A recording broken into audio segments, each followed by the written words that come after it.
October 27. Possible with God.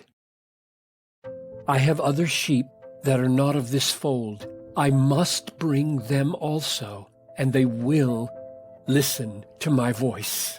John 10:16. God has a people in every people group in the world. He will call them through the gospel with creator power, and they will believe. What a power is in these words for overcoming discouragement in the hard places of the frontiers.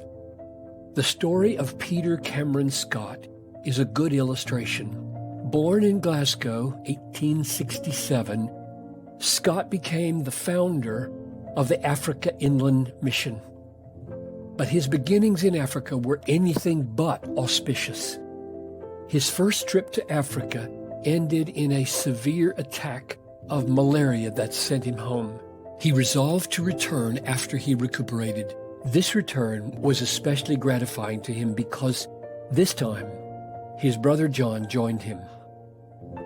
But before long, John was struck down by fever.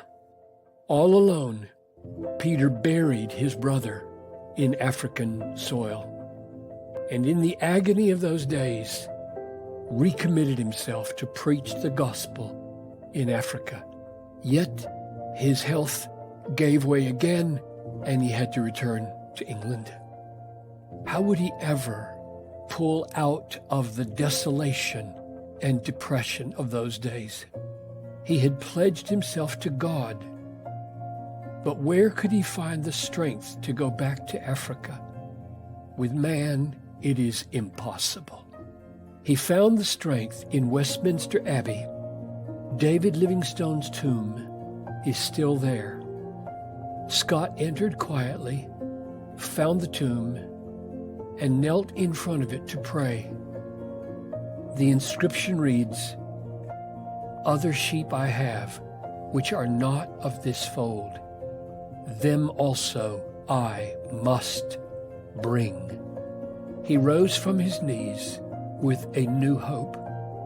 He returned to Africa, and today, over 100 years later, the mission he founded is a vibrant, growing force for the gospel in Africa.